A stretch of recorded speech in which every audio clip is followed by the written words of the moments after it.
darle una agenda al doctor Mena, sino realmente que coincida o difiera del comentario inicial, que fue que no estamos con un problema, estamos con un parto múltiple que puede haber trillizos o hasta quintillizos o quíntuples.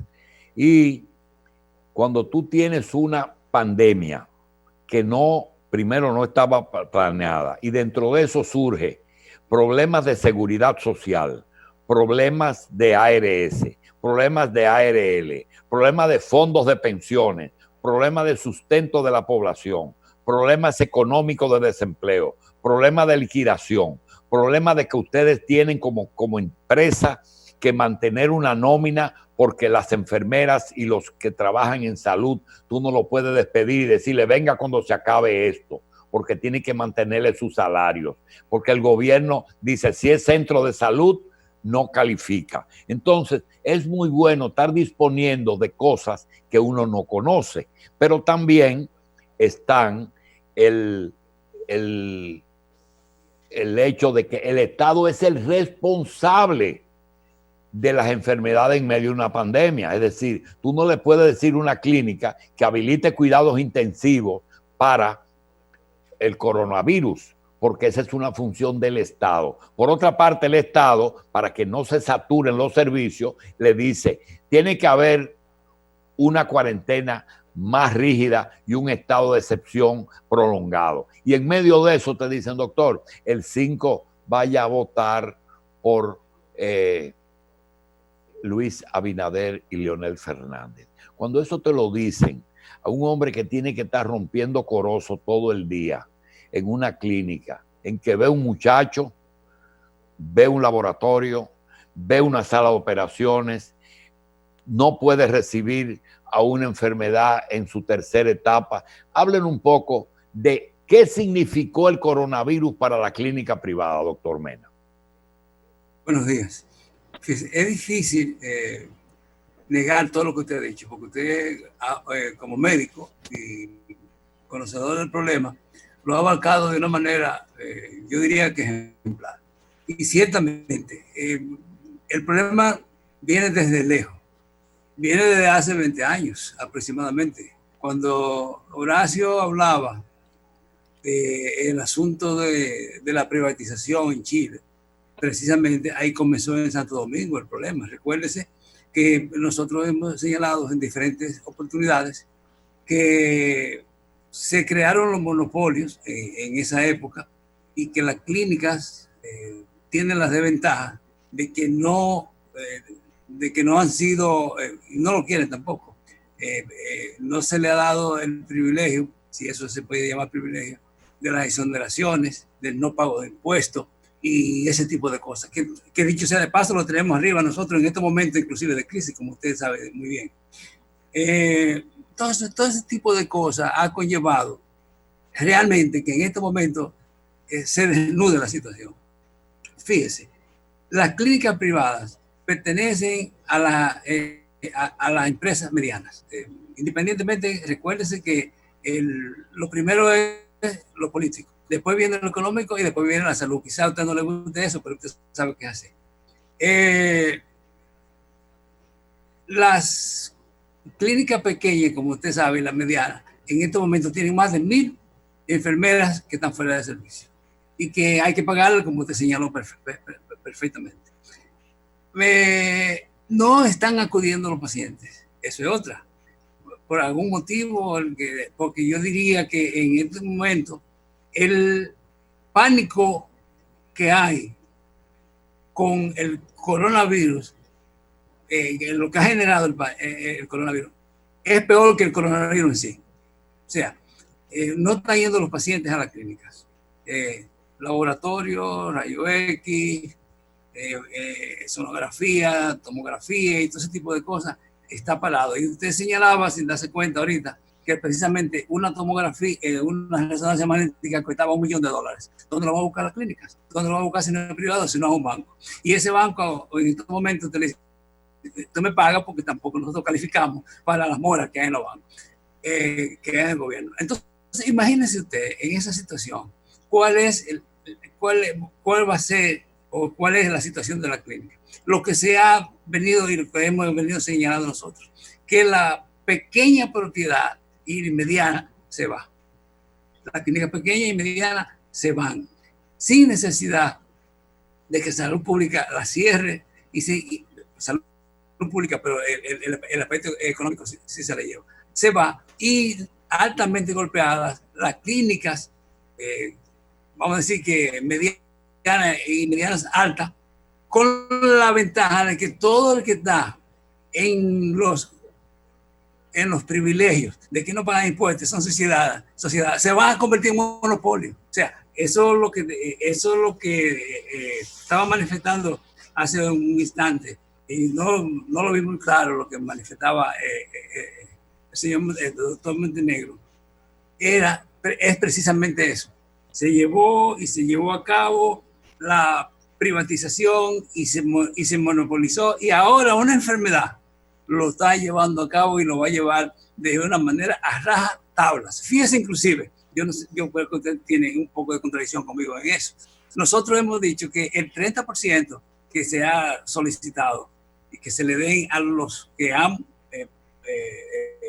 pagado, porque es una empresa, sino los que han pagado, los que trabajan, los obreros y los trabajadores, que se les suministre ese 30% a ese personal, a esa persona, porque eso va a permitir que la gente coma y vaya a los médicos y pague su medicina, que no lo está haciendo ahora. Entonces, se nos está de una manera acarreando por todos los lados. Es decir, que las clínicas en este momento están en una situación crítica, porque ciertamente, como usted decía, se dice que tú tienes que hacer un cuidado intensivo. Pero es fácil decirlo nada más. ¿Qué conlleva eso?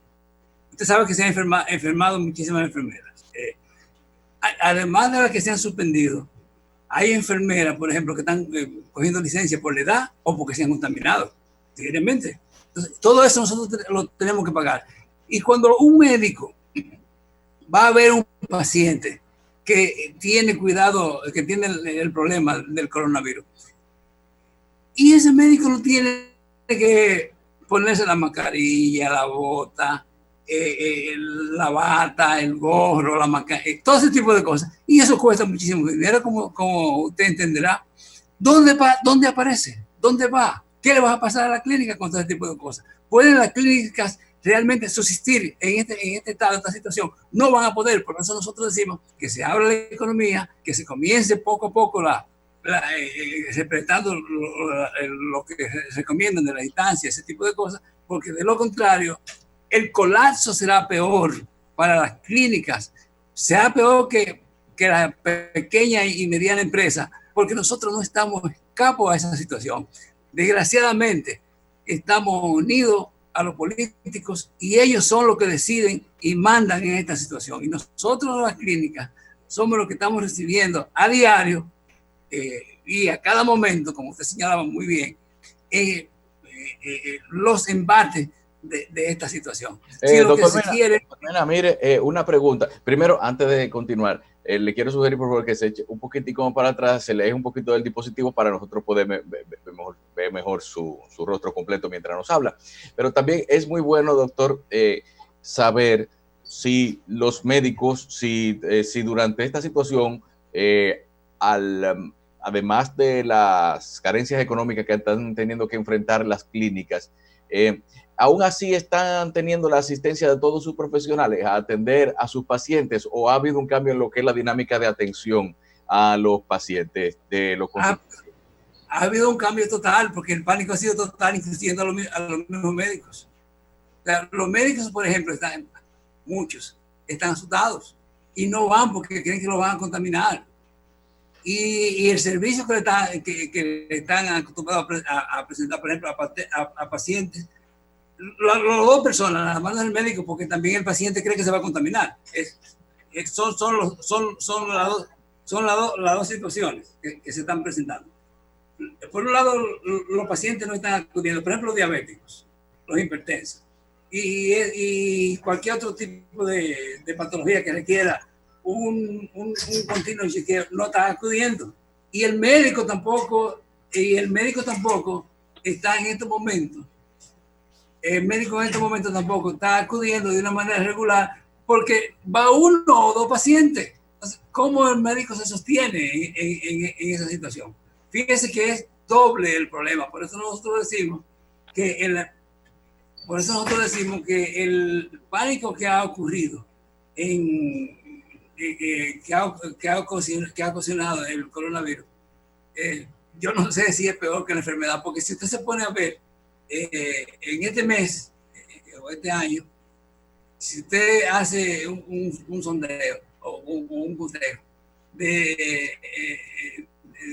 clerén y el dengue, yo pienso que quizás ha habido más muertes en esa situación que en el mismo coronavirus. O sea, y no ha habido realmente ese pánico. No estoy justificando eso, pero le estoy diciendo que la situación hay que controlarla. Nosotros no podemos llevar no podemos llevar de todo lo que dicen los extranjeros ni los organismos internacionales, porque somos dominicanos y tenemos que adaptarnos a la situación dominicana y tenemos nosotros que confrontar la situación dominicana. Una cosa es la bendita OPS y la ONU y ese tipo de cosas, y otros somos la República Dominicana, porque esas son gente, esos elementos son elementos que sirven nada más como instrumentos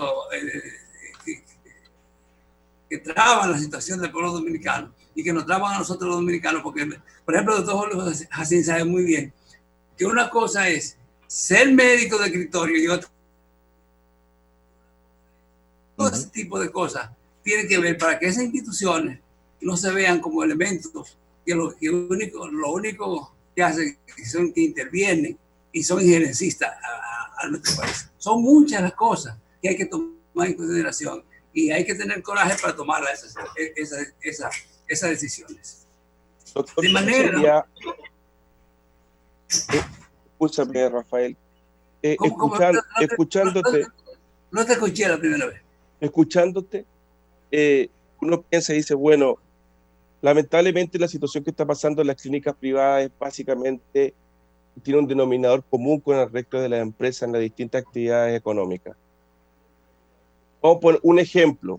La misma revista 110 y el programa nuestro tuvo que adaptarse a la situación y hoy estamos haciendo un programa, ¿cierto? Cada uno de sus casas para poder continuar con la actividad. En esa línea, ¿cuál crees tú que son las posibilidades que tiene la clínica privada de adaptarse al nuevo esquema, al nuevo modelo? ¿Qué aporte puede tener la telemedicina en este proceso para poder entrar en esa reactivación paulatina a la cual tú recién estabas comentando? Pero es que de hecho se está haciendo.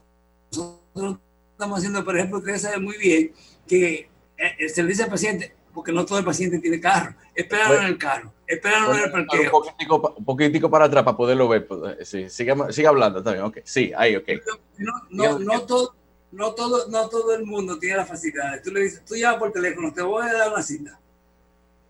Ven media hora o ven cuando te llamemos de nuevo. Pero esos son 2 o 3 pacientes nada más que tú no puedes hacer o que tú vas a ver. Tú no vas a ver 10 ni 15 pacientes en ese sentido. Entonces, es una situación que se puede decir, yo lo voy a hacer, pero es lo que yo te decía, eso es fácil decirlo nada más, porque ninguna clínica se sostiene con 3 ni 4 pacientes por cita.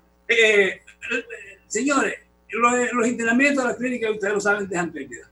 Lo que mantiene una clínica, precisamente, yo no tengo ningún inconveniente en admitirlo públicamente, son las cosas sencillas, un hemograma, una orina, un comprológico, eso es lo que mantiene la clínica, y se pueden hacer ahora. La gente lo va, porque ese es el problema. Entonces, si no se corrige eso, las clínicas pequeñas y medianas no tienen otro camino que el señalado precisamente por el que tú dijiste del inicio de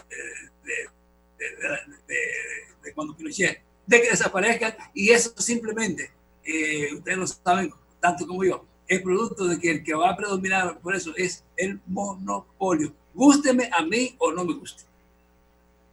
O sea, de manera que lo que tú planteas de que sea así de esa manera, eso es un sueño. Así no se puede ni podemos llegar a ningún lado. la deuda van a ser más grandes y vamos a desaparecer tal vez un poquito más tarde, pero peor. Y hay muchos compañeros que dicen, es mejor desaparecer ahora sin deuda y no quebrado al doble, porque están quebrados. Y una fórmula no podría ser una participación, una oferta de servicios conjuntos y que el gobierno quizás cubra un poco con los costos para no concentrar en un mismo lugar la atención a ciertas personas. Por ejemplo, hay hospitales que han dejado de ofrecer sus especialidades para dedicarse prácticamente a atender a la gente que tiene coronavirus. Entonces, ¿no se podría analizar una alternativa en ese sentido de una intervención oficial para evitar esa desaparición? Pero fíjese que nosotros no nos regimos por esa parte. Si usted hace un survey, o sea, investiga el asunto de lo que en las clínicas están pasando. Le voy a poner un ejemplo práctico. Las tarifas eléctricas. ¿Usted cree que han bajado? No. Entonces también lo mismo, tenemos que pagar lo mismo. Y por ejemplo, cuando usted tiene que pagar a los bancos y la FP y tiene que pagar, entonces, ¿usted cree que se nos quita? Sigue igual. Aunque esté insertado, tiene que seguir pagando. El gobierno, por ejemplo, nosotros ni lo estoy pidiendo, ni mucho menos. Eso es lo que estoy diciendo. Exactamente. Por eso que se van precisamente. Entonces, y nosotros no hemos participado, bueno, directamente en los organismos oficiales para tomar decisiones. Nosotros somos actores de segunda clase, se lo invitó para una reunión y nada más. Y el resto de cosas nosotros no se nos oye, porque lo que hacen, lo que conocen y lo que saben cómo se maneja la situación en nuestro sector no se lo está viendo, ni se está pegando, ni se nos está poniendo atención. Entonces, eso que usted pide ahora, eso es simplemente una quimera. En eso ni pensarlo. Ojalá se pudiera hacer, pero eso está descartado totalmente. Rafael, lo que tú dices entonces es que ustedes han tenido propuestas que se le han entregado a las autoridades y que en el fondo no han sido escuchadas. ¿Cuáles son esas propuestas primero? Esa es la primera pregunta. Y segundo, no ha existido, por lo menos yo no he percibido que haya un sistema integrado para enfrentar y recibir a los pacientes contagiados, donde esté el mundo privado participando de una manera mucho más activa, sino que más bien se ve que la red que está disponible a través del Servicio Nacional de Salud y que por el informe que yo estuve mirando ayer, las tasas de ocupación son bastante bajas todavía. Está hablando de la disponibilidad de camas, son un 19% de tasa de ocupación, los ventiladores andan en el orden de un 30% de tasa de ocupación. ¿Qué pasa con el sector que tú representas, las clínicas privadas? ¿Por qué no se han integrado a dar ese servicio también a los pacientes que necesitan este tipo de atención y que están contagiados y que a lo mejor son leves y moderados? Fíjate, es que nosotros lo estamos haciendo. El que puede, porque tú tienes que entender, ustedes tienen que entender, que no todas las clínicas están en la capacidad de coger y tomar una sala entera o una área entera y ponerla amarilla, 20 o 30 camas, porque las enfermeras que están ahí, ¿usted cree que van a ir? Porque hay que ver la práctica. Desde que ellos sospechan que hay un paciente que va con coronavirus, ellos se buscan la manera, estuve en contacto con coronavirus, me siento el otro día que le dan una licencia, comenzando por ahí. Y después de la área amarilla, ese era el problema, y después de la área amarilla, cuando pasa a la roja, es un porcentaje menor, es cierto, pero no todas las clínicas poseen 4, ni 5, ni 8 ventiladores, ni especialistas para ese tipo de cosas, porque tengan en cuenta que además de que el clínico y eso tiene que participar, tiene que saber el que está ahí manejar el respirador, tiene que saber manejar e intubar al paciente. Y una de las áreas donde se contamina más precisamente el paciente, recuerden que es el problema de intubación y el que limpia. Y el que hay que ponerle el equipo de gorro, mascarilla, bota y ese tipo de cosas que usted sabe. Y es una sola vez que se limpia, que va. y la enfermera, además que hay que hacerle todo ese tipo de cosas. Y el médico, ¿cuántas veces que va? Y el que va a hacer la placa de rayos X, ¿cuántas veces que va? O sea, todas esas cosas es fácil decirlo. Te voy a decir, la RS está dando 2.500 pesos al médico y 4.000 a la clínica. Pero eso se va en equipo nada más y no da. O sea, fíjense cómo es la situación real. Y al comienzo de eso, usted sabe que cuando la población está en pánico y en este momento sabe, dice, en tal clínica hay coronavirus. Yo le voy a decir una cosa. ¿Usted cree que va la gente? No hay prueba. La gente no va porque cree que se va a contaminar. Entonces, eso es lo que le estoy diciendo, que tenemos que saberlo manejar y tenemos que darle una apertura para que las clínicas comiencen de nuevo a trabajar, respetando pues, el asunto del distanciamiento y este tipo de cosas.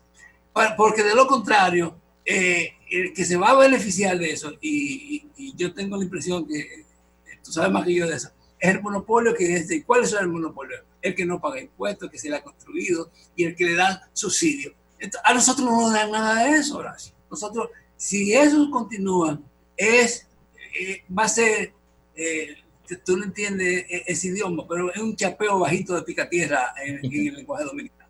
Él puede que lo conozca bastante bien. Sí, entiende perfecto el tiempo aquí. Mire, y el apoyo, o sea, el apoyo de la ARS a la clínica privada nada más en cuestión de pagarle los servicios de lo que consuman. Entonces, ¿qué, en términos de cifras, si es posible expresar, podemos hablar de una baja en los ingresos o de por ciento de operatividad de la clínica privada en comparación con los tiempos normales?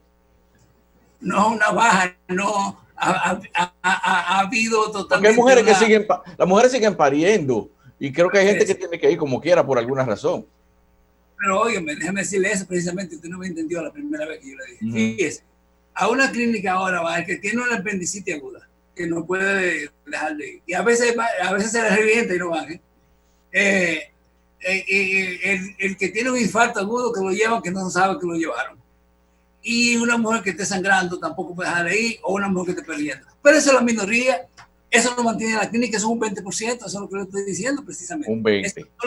Eso no, la clínica con eso, aún teniendo la gente que es obligado a eso, no pueden mantenerse porque eso no da ni para pagar todos los servicios que nosotros incluimos. Todos los servicios son elementales para muchos, pero fundamentales para nosotros, porque la situación no tiene nada que ver con la RS, no tiene que ver con la RS en el sentido de pago, porque ellos ahora la RS, por ejemplo, lo que están haciendo, porque también tengo que hacer un equilibrio. Recuérdense que ahora hay como 4 o 5 mil gente que no lo pagan a la FP y tampoco ellos lo están recibiendo. Ese es el argumento de ellos. Entonces, eso hay que ver, hay que ver. Yo no sé cuánto ellos mensualmente están ganando con esto. Ellos dicen que no, pero obviamente yo pienso que sí, que debe haber una ganancia porque el uso de los pagos y el uso que ellos tienen que se le da a la clínica o los usuarios ha disminuido de una manera, yo les diría que un 80% o más. O sea, que realmente una situación para nosotros, y nosotros no estamos acusando a la RS, que son los culpables de nada de eso, porque nosotros sabemos eso, son dos cosas totalmente diferentes. De manera que son parte de lo que yo estoy diciendo del negocio, de que es los que están concentrados, los que tienen los mayores capitales, los que pueden subsistir y a la larga son los que sacarán mayores beneficios.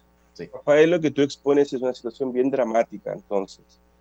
Que bajen el nivel de ingresos en un 80% para cualquier institución, cualquier empresa, grande, mediana o pequeña, es una estocada directa al corazón.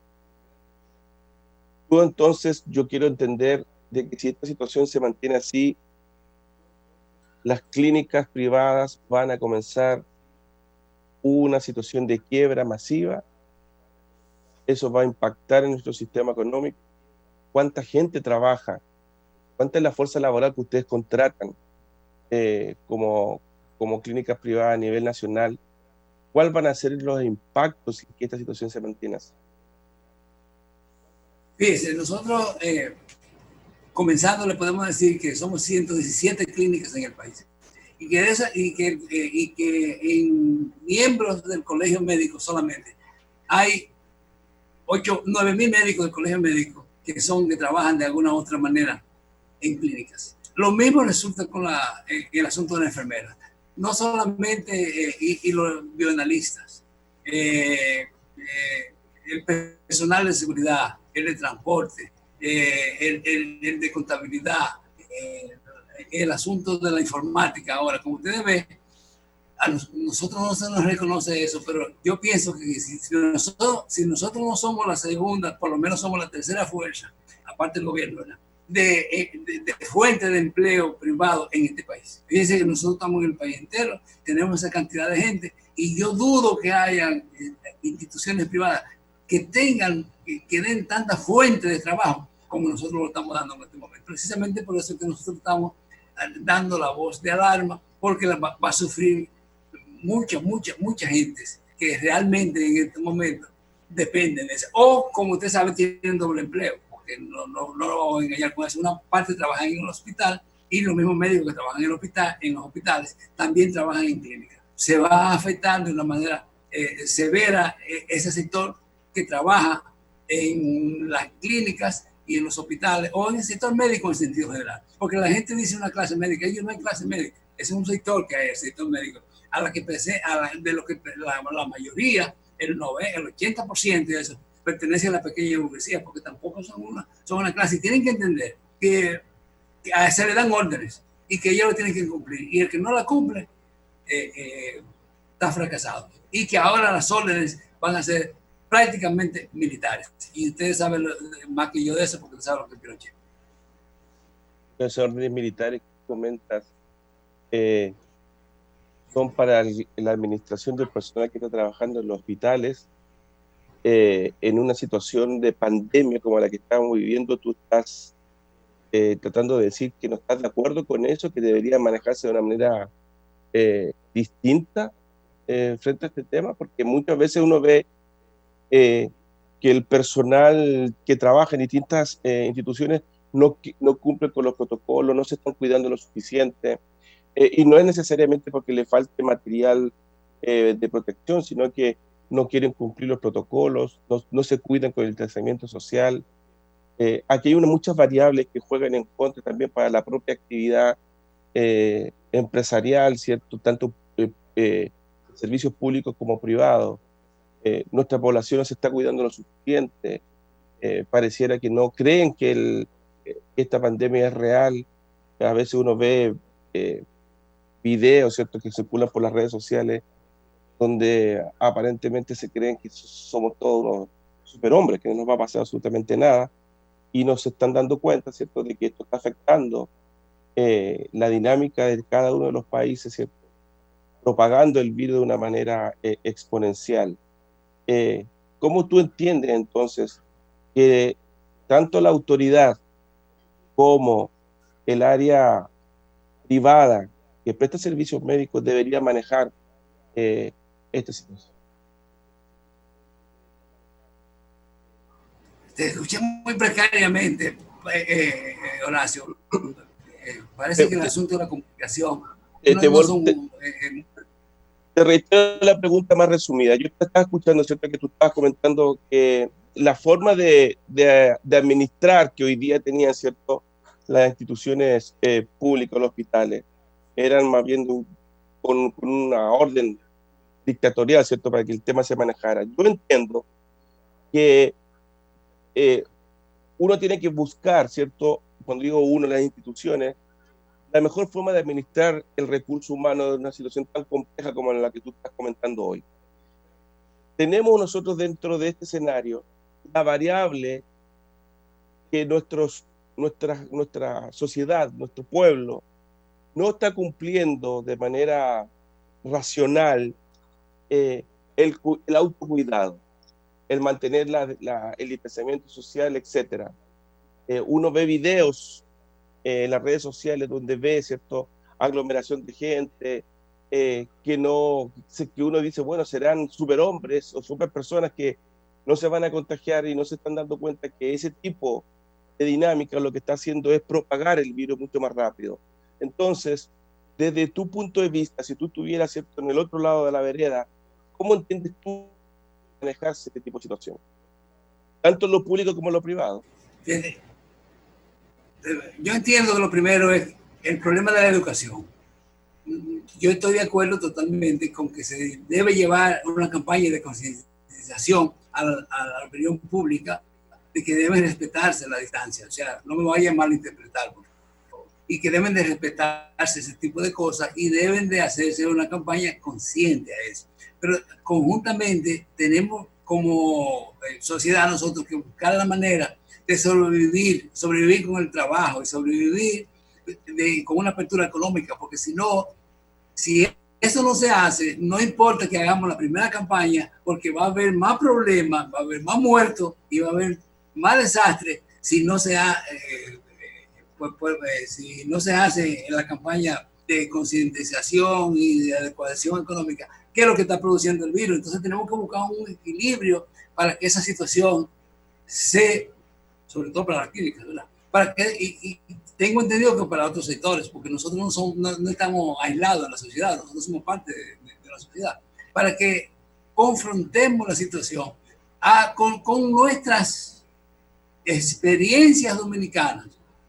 Y ciertamente, como te señalo, porque habemos muchos dominicanos que diremos, mira, eso no va a afectar nada, eso no va a pasar, esos son cuentos de esta gente, ese tipo de cosas. Eso es normal. Quizá usted como lo ve, eso es normal, pero esa es la idiosincrasia de nuestra gente. Y es así, pero si nosotros le hablamos y le decimos, y eso, ellos tienen que entender. Y cuando me refiero fundamentalmente al problema de la clínica, es porque yo represento más a ese sector que la población, pero no estamos desligados, porque dependemos, es un control umbilical, dependemos de esa situación para que la clínica se mantenga. Si la clínica no se mantiene, usted puede estar seguro, y usted conoce eso más que yo, el monopolio va a surgir. Fíjese usted ahora lo que está pasando en la Dominicana en Chile, que dicen que no le pueden dar ni siquiera la quimioterapia para el cáncer que tienen en el seno. O sea, fíjese usted eso, que eso es, usted debe conocer eso igual o mejor que yo, y bueno, que se va a buscar y ese tipo de cosas. Así es que eso es lo que va a esperar, o lo que le espera a la sociedad dominicana y al sistema médico dominicano, que tiene que ponerse alerta y tiene que defender su derecho y tiene que saber defenderlo, porque nada más no es hablar, sino hay que saber cómo se hacen las cosas. Recuérdense que la práctica está por encima de la teoría y que la práctica es lo primero, y después que viene la teoría, en el sistema práctico que nosotros tengamos que confrontar, es lo que va a contar en definitiva y nos va a nosotros permitir subsistir, porque de lo contrario lo van a tragar y ni siquiera van a luchar.